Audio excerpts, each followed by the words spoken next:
Assalamualaikum warahmatullahi wabarakatuh.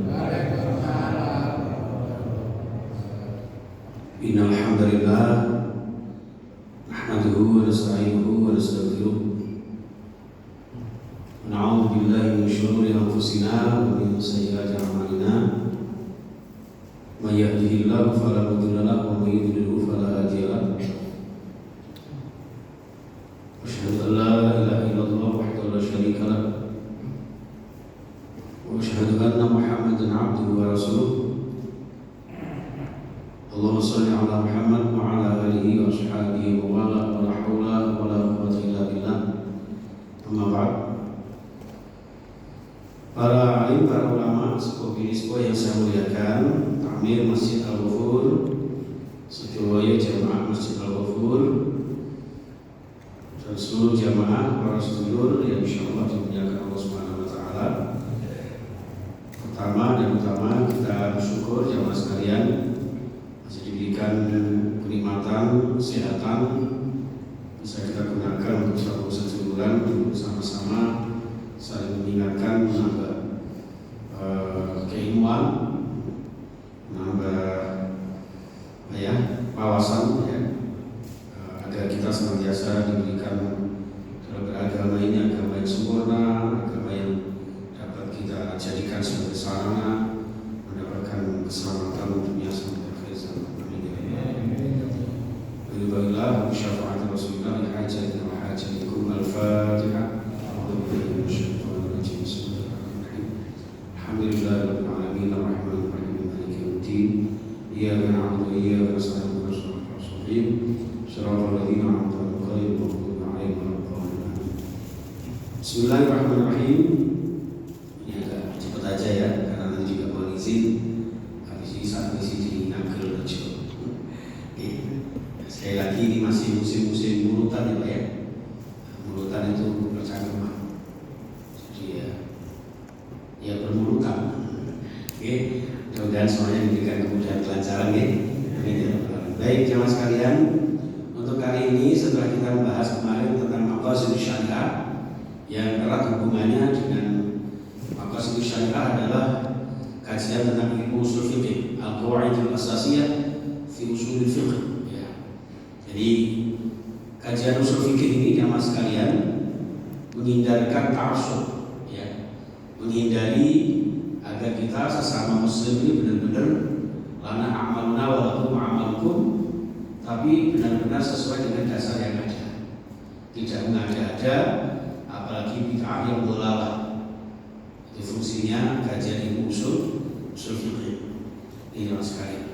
Kalau Fathul Qorib, Fathul Mu'in, Fathul Wahab, itu ya secara bertahap waktu saya di pondok itu dalam konteks ilmu syariah fikihiyah ala syafi'iyah. Nah kita ini jamaah sekalian dalam kaidah usul fikih ini kita diajak untuk yakin kepada ibadah kita tanpa menyalahkan lainnya. Itu diantaranya. Ini ada beberapa kaidah-kaidah yang tentu dengan usul fikih ini kita akan lebih insyaallah menambah hazanah kita di dalam memahami fikih agama Islam. Bismillah, definisi atau ta'rif usul fikih mas sekalian. Al-usul minal asli, jamak dari kalimat al-asl yang maknanya adalah ma yubna alaihi ghairuhu, apapun yang dibangun dengan dasar atau dasar segala sesuatu, fondasi, asas atau akar segala sesuatu. Sesuai dengan firman Allah surah Ibrahim ayat 24, A'udzubillahi minasyaitonir rajim. Alam tara kaifa daraballahu mathalan kalimatan thayyibah ka syajaratin thayyibah asluha sabitun wa far'uha fis sama'. Jadi kata itu jamaah sekalian. Alam tara, apakah kamu tidak tahu Muhammad, kaifa daraballahu, bagaimana Allah membuat masalah, sebuah perumpamaan. Perumpamaan apa? Kalimatan thayyibatan, dari kalimat thayyibah ya, kalimat thayyibah yaitu kalimat tauhid la ilaha illallah. Itu kasyajaratin thayyibah, bagaikan pohon yang bagus, pohon yang baik. Maaf ya, ini tidak ada hubungannya dengan partai sesuatu ya.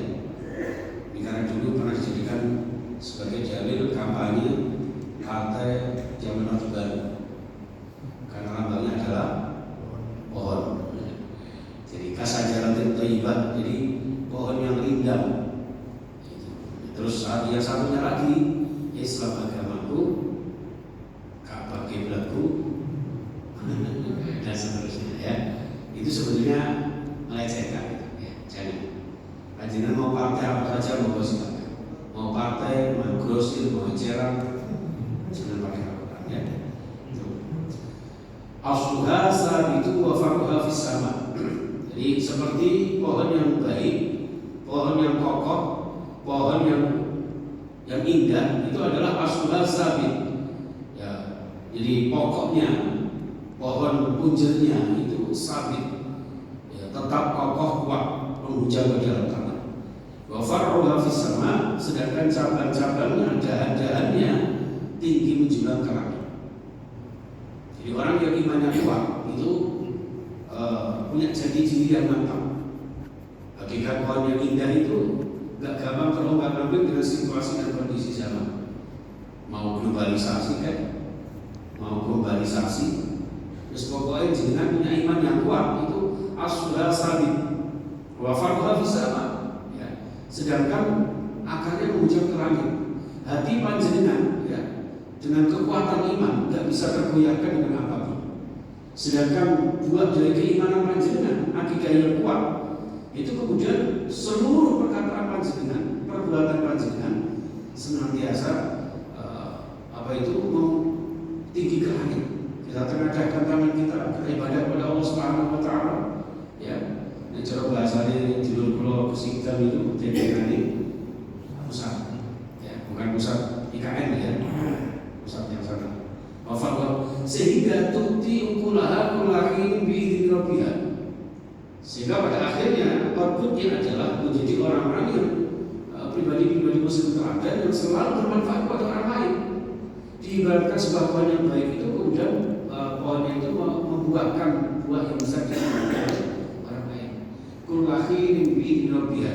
Dengan izin Allah itu memberikan manfaat kepada seseorang kapanpun di mana. Itu jemaah sekalian. Nah, usul fikih ini diambil dari kata asluha sabit.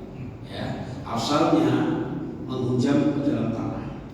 Jadi usul fikih ini nanti akan mengupas betapa nun sewu ibarat dalam konteks sholat. Ya.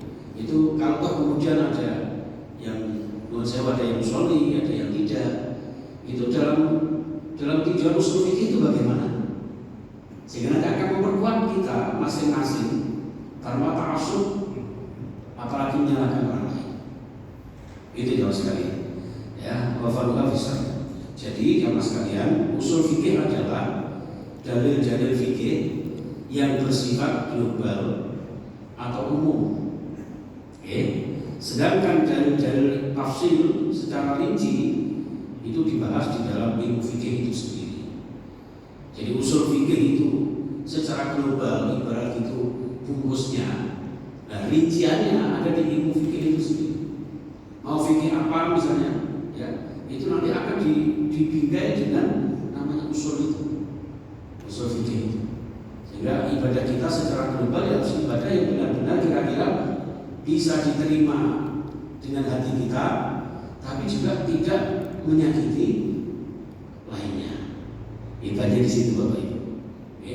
Baik jemaah sekalian rahimahullah, kita lanjutkan dalam satu kaidah para ulama, ya, al-fiqhu fil lughah. Menurut bahasa fikih adalah al-ilmu bisyai'i wal fahmu lahu. Fikih itu adalah memahami dan mengerti terhadap sesuatu. Cara untuk mengetahui segala sesuatu fikih. Ya. Dalam konteks para ulama yang lain menyebutkan al-fiqhu al-ilmu bil ahkam syar'iyyah al-amaliyah al-muktasabu min adillatiha at-tafsiliyah. Jadi ilmu tentang hukum syariat yang bersifat praktis, aplikatif, yaitu fikih.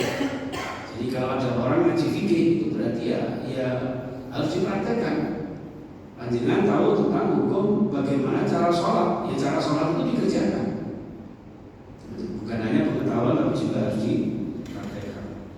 Itu yang bersifat amaliyah yang diperoleh dari dalil min adillatnya tafsiliyah, dari dalil-dalilnya secara rinci.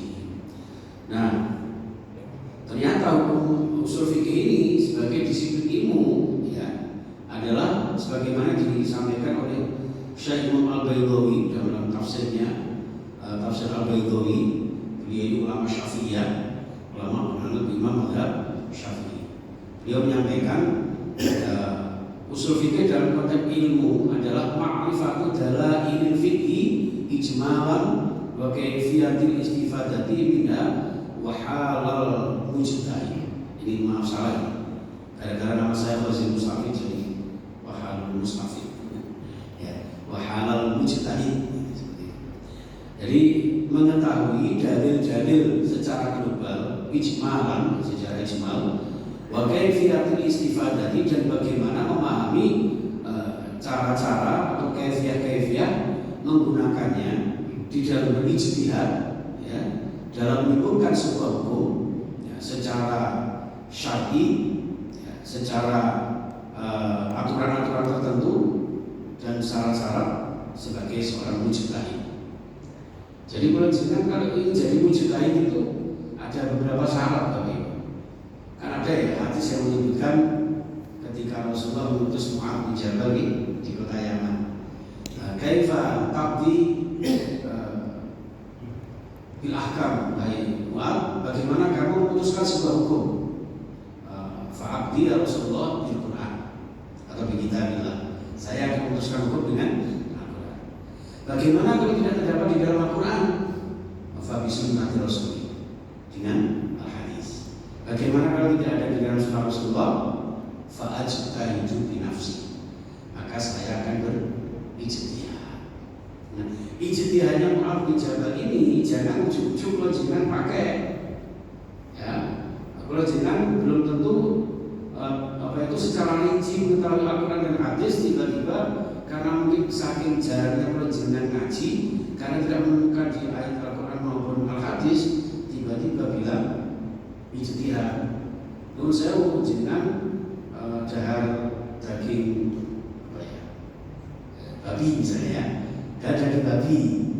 Nah, babi itu di Al-Quran kan tidak ada, atau di hadis ada, tapi kalau jangan dari membaca.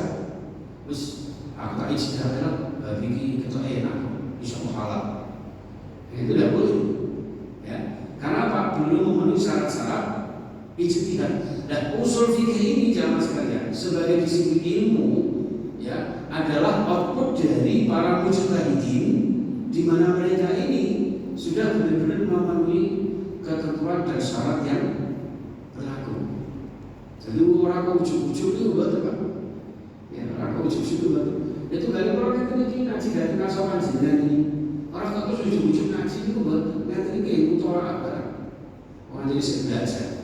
Mari mutolak tak jadi terdiri PPT. Orang gambarnya betul jenengan mereka Al-Quran. Ya kan? Sebelum dia kayak rasa canggih betul Pak. Padahal saya goblok. Ini ya sekali.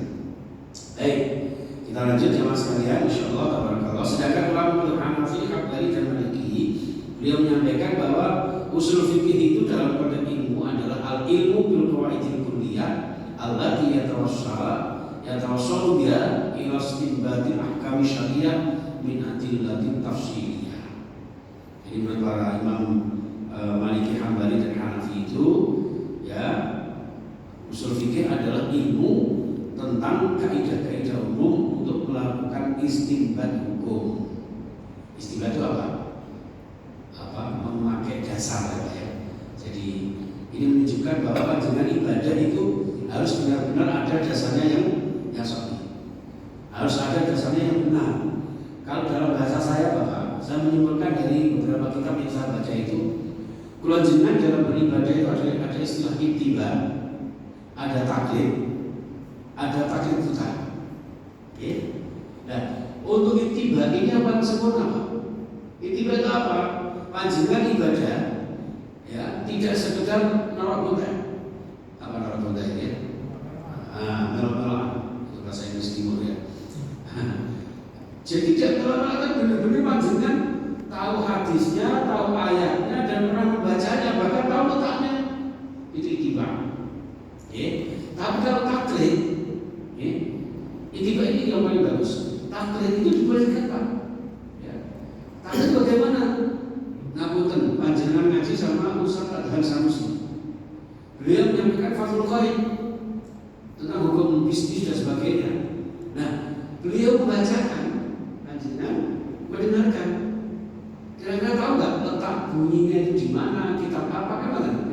Nah, panjenengan mengikuti apa yang diterangkan oleh para ulama yang autentik, yang representatif itu, di mana mereka beristinbat mengambil dari Al-Quran dan Sunnah itu namanya taklid. Kenapa? Tidak tahu persis bunyinya. Tapi sekarang, karena bisa dipertanggungjawabkan, yang nggak boleh itu taklid buta. Yo kemudian sekedar kemudian kadang-kadang malah teko liya tidak tahu kredibilitasnya seperti apa, ya bunyinya bagaimana tidak tahu. Jadi makanya dan itu namanya taklid buta.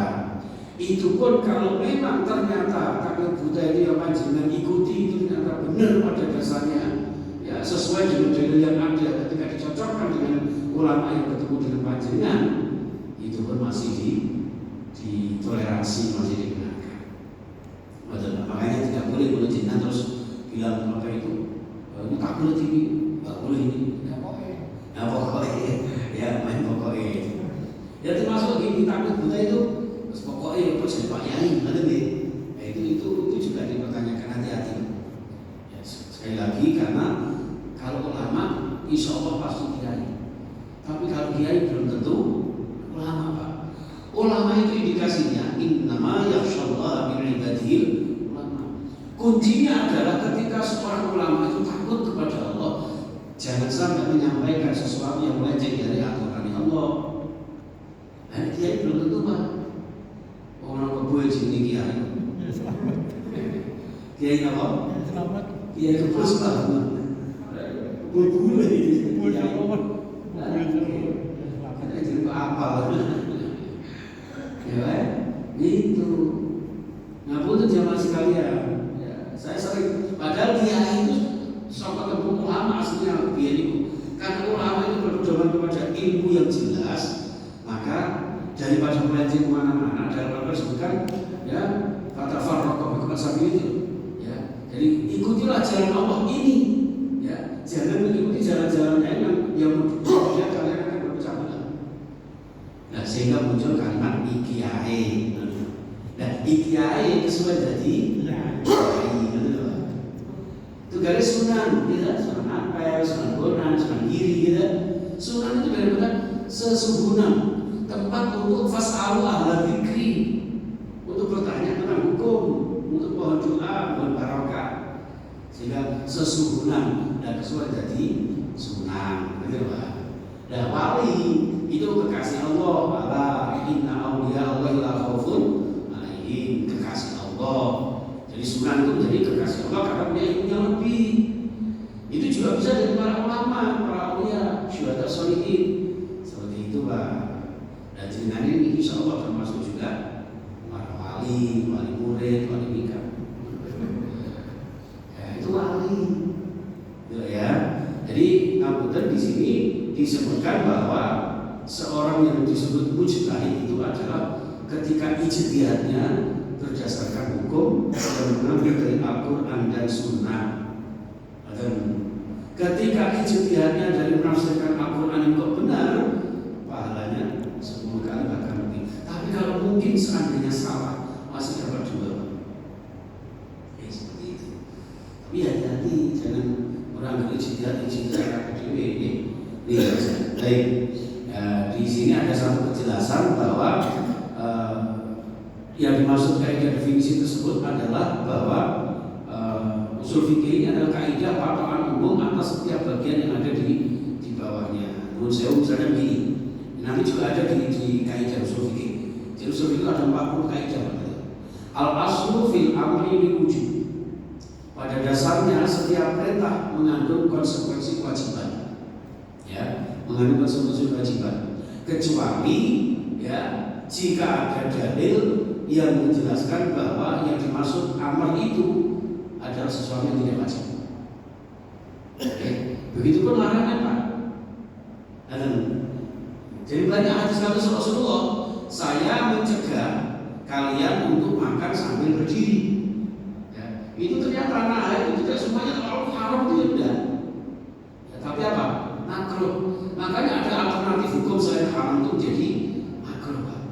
Sehingga hukum Islam ada 5: wajib, ya, sunnah, mubah, makruh, haram. Seperti itu jemaah sekalian. Al-aslu fil amri lil wujub, ya. Semua perintah itu pada dasarnya dari konsekuensi wajib kecuali ada dalil yang mensunahkan. Contoh misalnya wa atuz zakah, ya. Wa atuz zakah ini menunjukkan wajib. Kenapa? Karena tidak ada dalil lagi yang membagi dia sunnah. Nah, kalau ada sebuah perintah, ya, wamsahu bi ru'usikum wa aydikum, itu wajib. Tapi kalau wamsahu bi udhunaikum, ya, usaplah 2 telinga kalian dalam wudu. Itu kalimatnya kan perintah, ya kan? Tapi perintah itu karena ada dukungan hadis yang lain bahwa mengusap telinga itu ternyata sunnah, tidak wajib. Apa buktinya tidak wajib? Karena dalam redaksi yang lain Rasulullah tidak mengusap.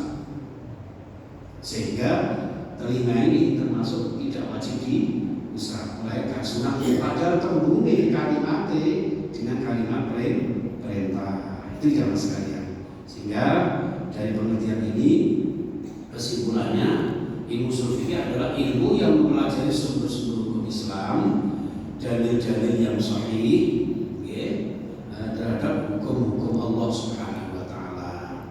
Ya, bagaimana syarat-syaratnya ijtihad, ya, nanti ada semua. Bagaimana metode berijtihad secara syar'i. Seperti itu, Pak. Jadi tidak kemudian semuanya ijtihad itu rusak. Ya, seperti itu. Ada, ya, baik ya sekalian, ada 5 cakupan ushul fikih sekalian. Yang pertama tentang adillah syar'iyyah, tentang sumber-sumber hukum Islam, dalil-dalil yang azasi, yang mendasar, yaitu Al-Quran dan Sunnah. Atau ada juga dalil-dalil yang terkait dengan hal-hal yang selain pokok itu. Misalnya azasi itu apa? Ijma dan qiyas, masalihul musalah. Nanti ada Pak, al-istihsan itu apa? Masalihul musalah itu apa? Jadi di samping Al-Quran dan hadis itu ada ijma dan qiyas. Sekali lagi ijma ini juga ada ijma sahabat, ada ijma'ul ulama. Ya. Nah, qiyas ini yang berbahaya, Pak. Qiyas itu analogi. Ya, mengiaskan sesuatu. Ini kalau tidak dikembalikan kepada Al-Quran dan Sunnah, bisa-bisa nanti semua dikiaskan. Ya. Contoh misalnya, saat ini calon ini gubernur ada berapa? 3 ya. 1 Guru ya. 1 guru. Itu kalau panjenengan memakai dalil yang kias, ini hati-hati. Wah, dalil si Nabi itu nomor 1. Langsung sampai dalil kemana-mana. Nek gak nomor 1 haram, ya kan? Ini dosa loh pakai kayak gini. Kenapa? Karena kembalinya tidak berdasarkan Al-Quran dan Sunnah. Hanya kias begitu saja berdasarkan nafsu kita. Sehingga dua yang mana? Wah, khofifah ini kan mana? Biasanya kan sekali-kali biasa ketat ya kan? Ayo, siapa suka kopi Pak? Ya. Sehingga muncul khofifah itu kan gara-gara waktu kecilnya itu papanya suka ditawari kopi. Kopi Pak? Katanya seperti itu. Kemarin saya diundang pas mantunya di resepsi di Cilaku, ya. Ini bukan kamarnya ya, saya kerja siapa. Nah, karena nomor 2 itu rukun Islam, sholat. Nah, sampai wajib sholat rukun Islam 2, wajib 12 khofifah. Itu sampai tiaskan dari ini tidak boleh. Begitu juga yang nomor 3. Innallaha witrun yuhibbul witra. Allah itu ganjil, suka ganjil. Coklat nomor 3. Pakai dari itu. Itu juga tidak boleh. Ya, ini jelas sekali. Hati-hati. Nomor 2, ya, hukum syar'i dan jenis-jenisnya. Ini yang dikaji. Ya, siapa saja yang disebut mukallaf. Mukallaf itu orang yang berkewajiban. Ya, Islam, balik, berakal. Ya. Apa syarat-syaratnya? Bagaimana karakter beban yang diembannya? Termasuk ibadah-ibadah yang dengan lama ini. Kira-kira sih layak bahwa Allah itu benar-benar sayang dan panjenengan. Allah itu benar-benar menerapkan hukum itu adil pada panjenengan. Tidak niat menyiksa, menyulitkan hambanya itu yang bagaimana. Sehingga nanti akan selaras dengan ayat la yukallifullahu nafsan illa wus'aha. Jadi yang dimaksud Allah tidak memaksakan kecuali sesuai dengan kemampuannya. Itu di sini. Ini hadirin rahimahullah. Allah, sehingga benar-benar kita menyadari semua ibadah ini ternyata letak keadilannya Allah dan kasih sayangnya. Oke, makanya jangan sih telaten, walaupun keringinan sikile panas koyoke, pada ditambah luwih, mulai sampai diwai ditambah titik garis. Nomor 3, orang yang ijtihad itu harus tahu bahasa Arab. Ya, makanya usul fikih itu erat hubungannya dengan bagaimana seorang mujtahid itu memahami kalimat, kata, bahkan hubungan ayat satu dengan ayat yang lain. Berarti tak perlu tafsir. Ya, ayat dengan hadis, ya, muqabalah, bahkan sesuatu yang sekiranya mungkin agak bertentangan, tapi kemudian dikolaborasikan. Itu, makanya para ulama yang mujtahidin itu bisa dibilang sekarang sudah tidak ada. Maka ada 4 mazhab, ya kan, Hanafi, Maliki, Syafi'i, Hambali. Itu sudah ada. Mereka itu para mujtahidin yang memang mentarjihnya dari beberapa hadis dan utama Al-Quran. Ini sekali. Yang keempat adalah metode yang benar di dalam menyikapi dalil-dalil yang seolah-olah saling bertentangan. Yang saling bertentangan.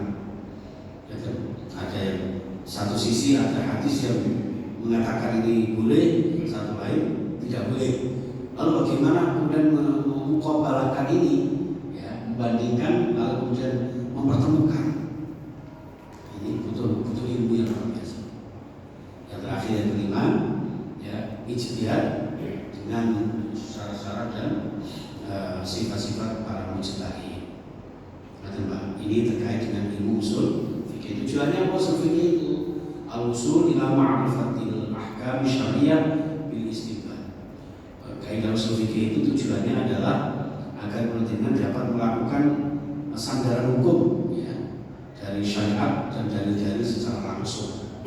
Tidak melebur-lebur, tidak ikut-ikutan, ya, apalagi tidak tahu tentang dasarnya Al-Quran dan Sunnah. Manfaatnya apa Bapak Ibu? Yang pertama, bisa mengetahui, ya, manhaj atau metode seorang mujtahid dalam bersandar hukum.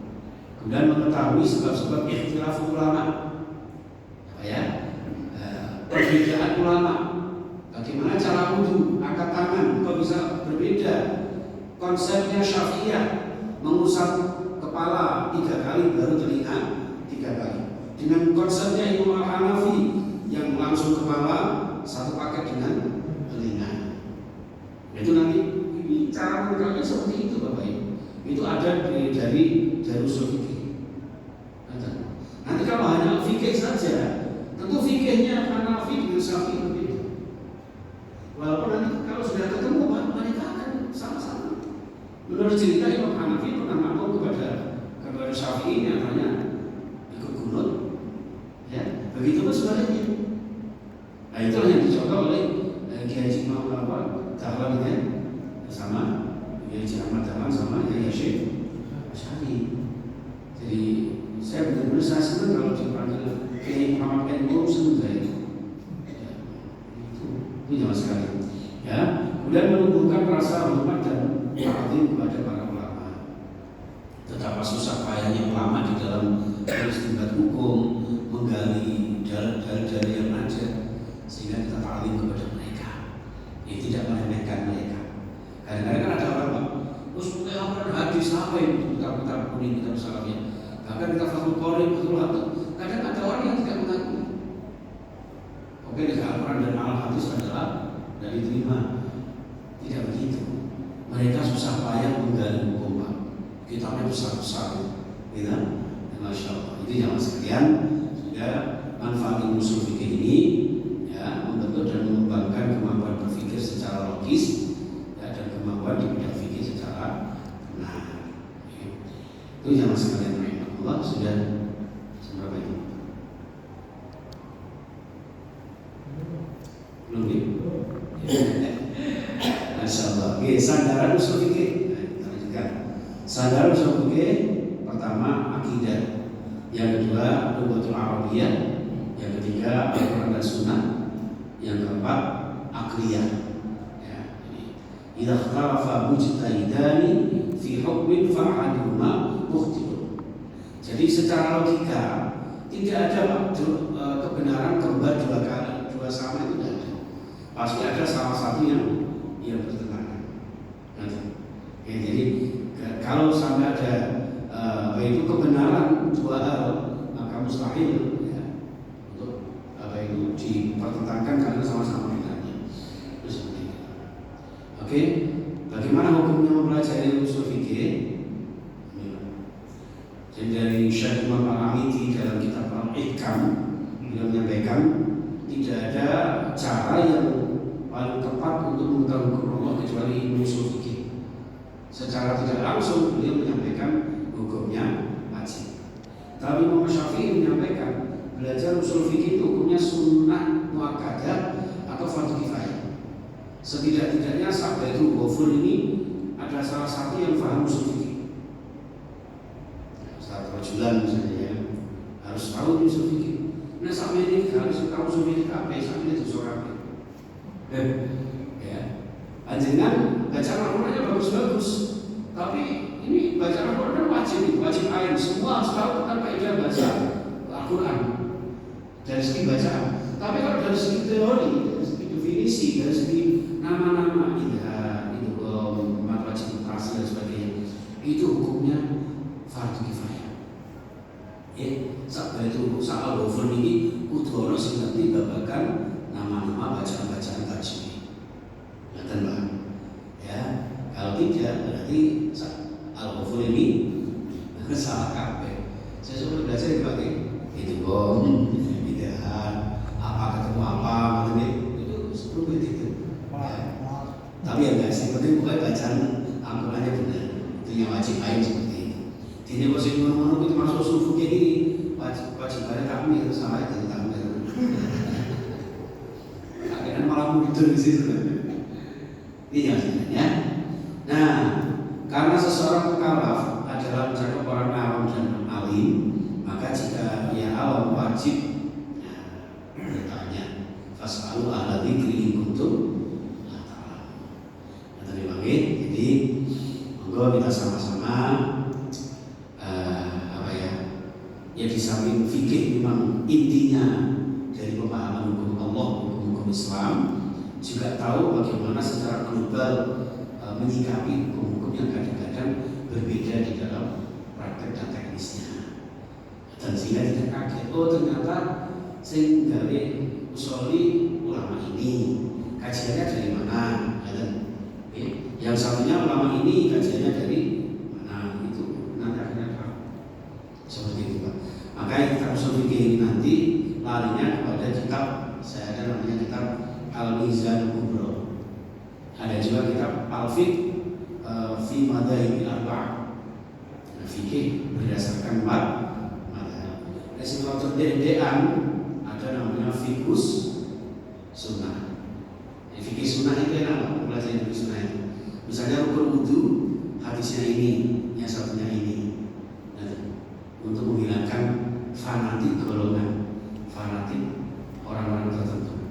Karena Al-Ghafur luar biasa, satu-satunya masjid terutama di Surabaya Barat yang bisa menampung berbagai macam aliran, ya kecuali aliran sesat. Ya, luar biasa.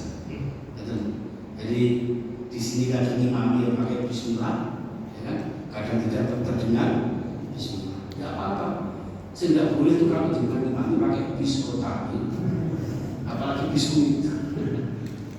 Enak, orang itu kalau memahami perbedaan, yang penting ada dalilnya, ya tahu dalilnya. Nggak, di sini orang kota iman. Ini fungsinya usul fikih.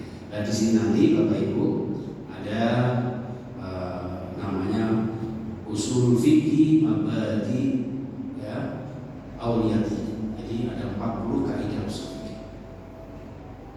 Apa 40 kaidah usul fikih ini? Nah, jika saya di mari tengah wengi. Maka cukup sampai di sini. Mudah-mudahan panjang umur, ya, bisa kita lanjutkan di kesempatan di lain waktu. Untuk kemauan, kurang lebih mohon maaf. Kita akhiri subhanakallahumma